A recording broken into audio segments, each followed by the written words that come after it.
lifted and still be humble and remain on your knees, it is not human, it is not natural. It is a circumcision that happens when you stay with him. When God demands that you stay, he's not delaying your growth. When God demands that you stay, he's not wasting your time. My dear sister, hear me. I'm speaking to you by the Spirit. Don't let naysayers make you feel that the time invested in God's house, the time invested in building your health, capacity in the Spirit. When you plant, sometimes the plant does not just sprout and start bearing fruit. There are trees like the baobab tree and other trees that would take a long time. It will look like progress is not happening. One way you know you are walking with God is that there will always be silent years in your life. Years that only God can tell what is happening to you. You yourself cannot tell whether you are making progress or not, because all the parameters to measure success will be missing, and God will keep it intentionally. He will teach you to be used to him without things and be comfortable before he brings things. Did you hear what I said? He will teach you to be used to his presence, that if I have his presence without money, I am still successful. If I have his presence without a name, I am still successful. When his presence becomes your all, everything added to it does not distract you again.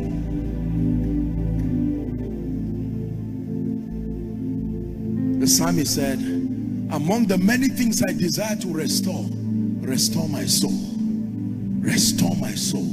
For someone, restore my soul means restore my prayer life. Apostle, I did not start this way. I used to be on fire. That fire upon my altar. For some of you, it was so whilst you were on campus, before you became a businessman, while you were a faithful member of a fellowship, it was prayer every time. And by that momentum, you were gaining ascendance in the spirit. You began in the spirit. Who distracted you? What distracted you now? For some, family life became the temptation and the bait Satan used to distract you. Others, ministry. Others, money. Others, the desire to make it. God is the one who designed this system. He is not evil to leave your needs unattended to, but there is a protocol.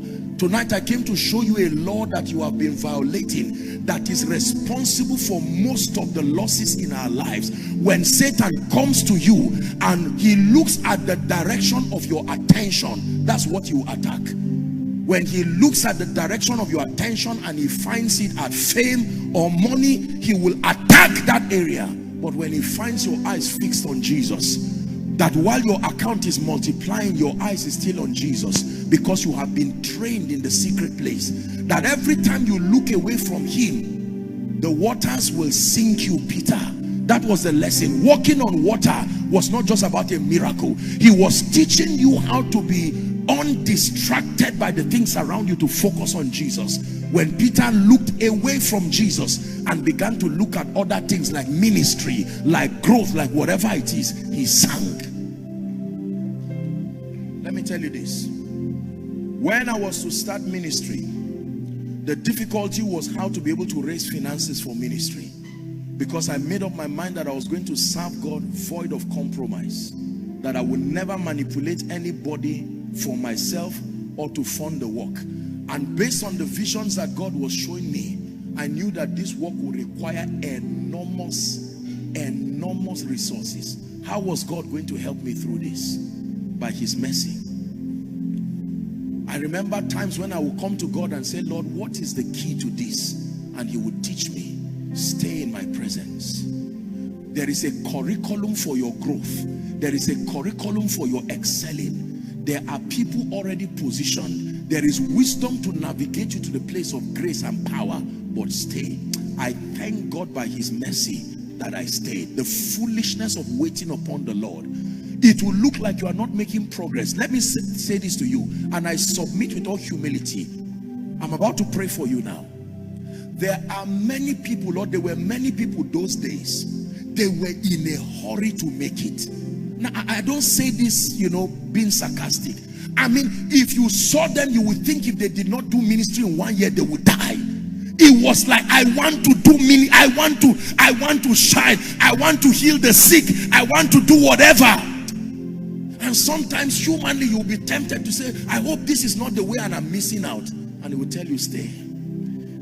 For someone, all through January, it looked like you did not make progress in any aspect of your life except that your prayer life was healthy, except that your word life was healthy. Please do not feel foolish. You are sowing in the spirit. You are making an investment. In 1 year, God can bring the job and the husband and give you triplets. You will turn back and say, so what was the anxiety about? What was it about? Hallelujah.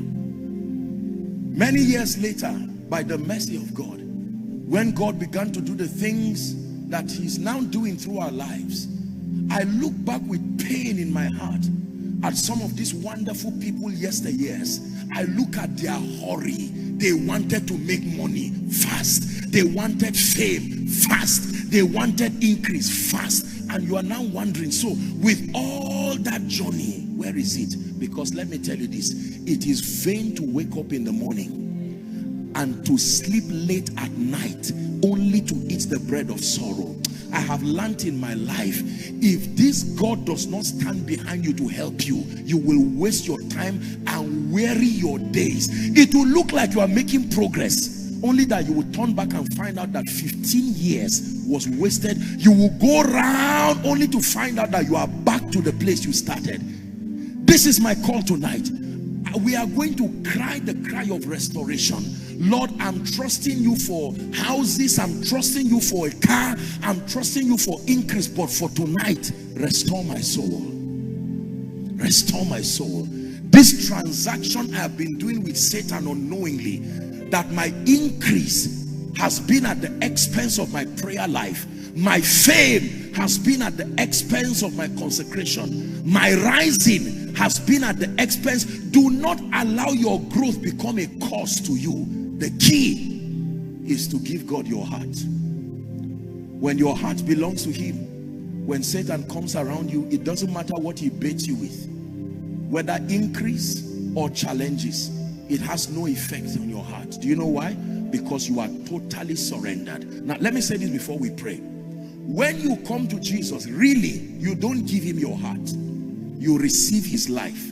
That's what happens. Giving him your heart is not a language of born again. It's a language of surrender, so that you will be used by him. When you now hand over your all, he said, my son, give me your heart and let your eyes incline unto my ways. Tonight I came to propose a formula that turned this small boy you see, by his mercy, to what God is doing tonight. I don't claim I know everything. I don't claim I know everyone. But there's one thing, that the people that do know their God, the people that do know their God, it doesn't matter where they start from. It doesn't matter who has risen or not risen in their family. Allow God to birth that circumcision, to met out that circumcision within your heart tonight. You are a man of God, I do not doubt. Truly, the hand of God is upon you. But this appetite of wanting invitation, let me go for ministry, I am a great man, put my face on the poster. You are transacting with Babylon, not knowing. Just because it's a spiritual adventure does not mean you are free. Take away all those things and stay. Neither do men light a lamp. If you are truly lit, it is impossible to be kept in hiding. It doesn't matter who victimizes you. When you stay and that circumcision happens, the gift you receive from his presence is fire that cannot be quenched. And when you carry that fire, whether as a businessman, you carry that fire, it doesn't matter whatever, you will excel, you will reign. That's when you will see that there is a compensation system. I must say this. While you are walking with God, you will lose many things. I have to tell you the truth. There are many losses that are not demonic. They are consequences of sacrifice. Did you hear what I said? Please, Enugu, listen to me. Listen to this man of God. While you walk with God, you don't start by gaining. When you walk with God, you start by losing. Except a corn of wheat falls to the ground and, talk to me, and when you walk with God, there is a price. You will lose friends. People will misperceive you. That is the price. You will start by losing a lot. to a point you will be stripped of everything that makes you confident in yourself, so that your confidence becomes him. When he strips you that much, it is also a measure of the weight of glory. Now let me tell you this, there is a compensation system at the end of the journey. Don't feel cheated. No matter what you lose in the journey, if it is God who is helping you, I assure you, if it's money you lost, if it's friends you lost, if it's your reputation you lost, don't worry about that. By the time the maker makes you, in one day,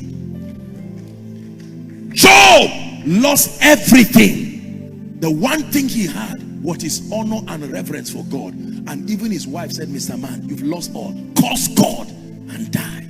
Job said, why do you speak like this, one of these foolish women? He says, all the days of my appointed time. I don't know if I would have had the kind of stamina to wait like Job. Not when, after losing my children, my estate, and then my health, maybe I would have cursed God one day to say, God, you know what, I don't trust you. Kill me if you want to, but not Job. He said, I know my Redeemer liveth. To the point that 3 men came together, and the Bible said they sat down for 1 week. They were looking at Job. Do you know what it means to sit near a sick person for 1 week and you can't talk to the person? How did you reduce like this? What kind of attack came on your ministry? What kind of attack came on your family? And Elihu said, it's not always about what the person did wrong. There are mysteries in the spirit. There are times we lose to gain. You shed off certain weights. I'm saying this to someone because you lost a job, you lost friends. Someone said if you will compromise, you will get an oil and gas company work, and you refused. You thought by the next day a breakthrough will come. And sometimes preachers, we need to be careful as we teach people. There is a process before emergence happens. Just because you say no to Satan does not mean God's answer will come immediately. There are times no answer will come for 2 years, 5 years. You will feel foolish for saying no to the devil, but wait, still wait. You made up your mind that you will stay, and everybody who started with you has gone ahead of you. They call you one day and say, please, we are concerned about your destiny. Tell them I came to church tonight and I had one word: wait. I will wait.